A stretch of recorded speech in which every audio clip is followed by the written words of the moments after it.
The Tennessee state legislature just took tensions to a whole new level of shocking, and the nation is aghast. Welcome to Occupy Democrats. I'm David Reddish. They say that legislative politics is only for the iron-butted. Anyone who ever watches C-SPAN knows what I'm talking about. Much of what goes on in the Congress or in a state legislature is lots of procedural voting, filing of bills, bureaucracy, and dusty debate. If it wasn't, C-SPAN would be much more popular among viewers. Occasionally, though, something crazy happens. The kind of moment that ends up in the history books, or more likely, ends up a viral internet sensation. It turns out we may have just found our next big superstar in that regard, so stay tuned. 2025, courtesy of an incoming Republican administration headed by a noted felon rapist named Donald Trump, has already had more than its fair share of sparring on the legislative floor. Americans are so frustrated in recent years, and seeing our elected officials voice that frustration reminds us why we elected them to office in the first place. It's cathartic. Initiate one representative, Justin Pearson, to that fraternity of firebrands. Pearson, in case you're unfamiliar, represents the Memphis district in the Tennessee state legislature. He first rose to national prominence in 2023 when he led an anti-gun protest on the floor of the Tennessee legislature in response to the Covenant school shooting. Take a look. The crowd cheering as the under fire representatives Justin Jones, Gloria Johnson, and Justin Pearson walked out of an elevator holding hands.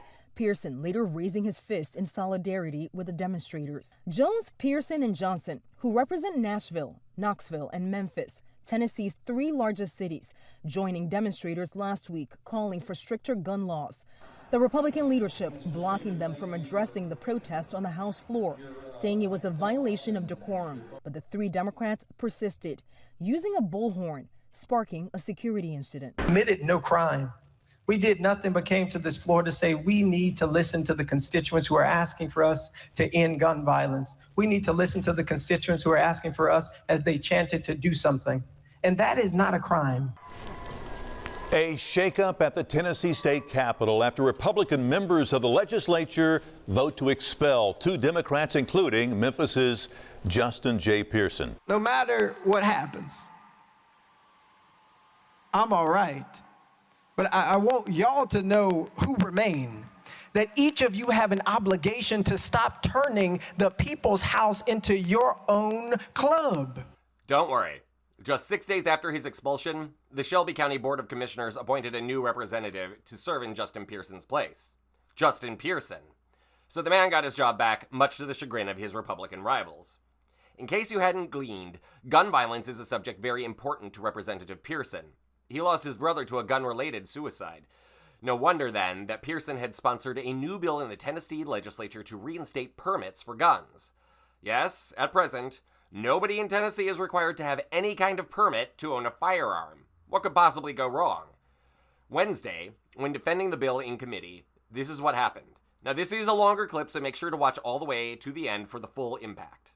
It is a pathetic excuse for you to not answer the question of why we are doing nothing about the gun violence epidemic than to personally attack me. But let me explain to you what I have been doing, Representative, since you asked.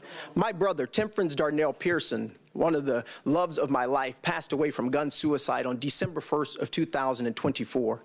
And since that happened, it shattered my family like gun violence has shattered so many families. Shattered my nephew's lives, my mother, my father, my other brothers who are remaining. I buried my brother. I planned for his entire funeral. My fiance made his obituary. I made sure that he was taken care of, even in death. That's what I've been doing.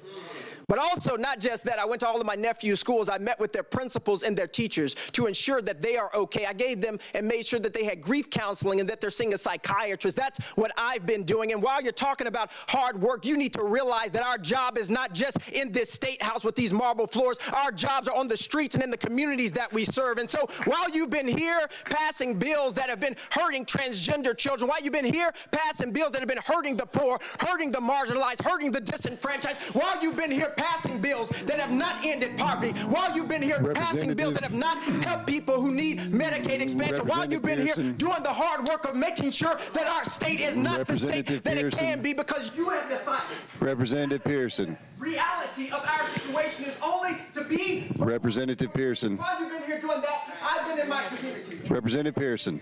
Meeting with young people, going to school, registering Representative Pearson. voters. That's what I've been doing. Hard work doesn't just happen with this legislation. It happens. Representative Pearson. And if you will, Chairman, just one more minute, because Chairman Farmer seems to think that he somehow Representative Pearson. seems to understand my life better than I do. You need to understand that hard work isn't just sitting there and shutting up and passing a bill. It's doing the hard work of justice and love and mercy. Okay. And it's taking your All right. and your pain and your heartache, and it's standing in front of people who you know may not like you, standing in front of people who you know will disrespect you, people who you know will talk down to you, and saying in the honor of people like my brother, in the honor of people who have died from gun violence, in the honor of people who have died from suicide, we need to pass better laws, Representative Pearson. and fight for a state where everybody is able to live more freely from the pain of gun violence that me and my family are experiencing. That's what you need to think about, Chairman Farmer. Come on. And if you can't think that, learn to shut up. All right. All right. Ladies and gentlemen. Learn to shut up. Ladies and gentlemen.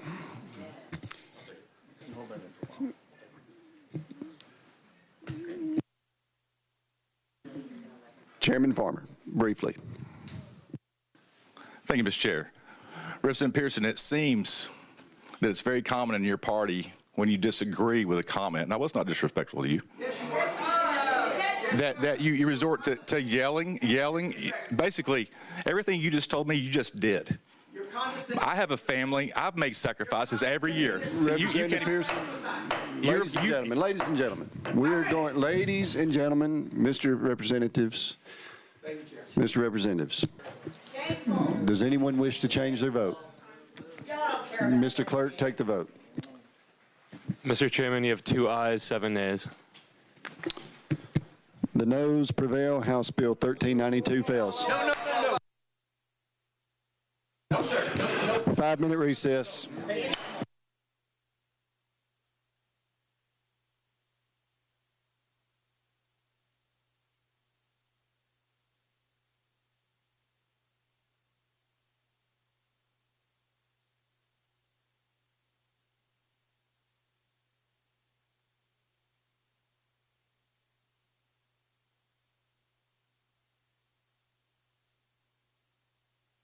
Yes, the two men almost came to blows. I love how Representative Farmer there did his best to try and keep his composure before walking out of the room. And by the way, Farmer and Pearson have had a tense relationship for some time. Farmer was one of the most vocal supporters of expelling Pearson from the legislature after Pearson's protest in 2023. Pearson's gun permit bill, however, was voted down on party lines. It's amazing to me that anyone could be so callous in the face of someone who has lost a family member to gun violence. So much so that Farmer wants to keep guns totally unregulated? What sense does that make? We license people to drive, and cars are not designed to kill. That is, for the record, in case you're confused, what a gun is for. Killing. So we want safety and background for people who just want to get from one place to another, but not for someone who wants to own and operate a killing machine. Interesting priorities, Representative Farmer. As for Representative Pearson, my heart and gratitude go out to him.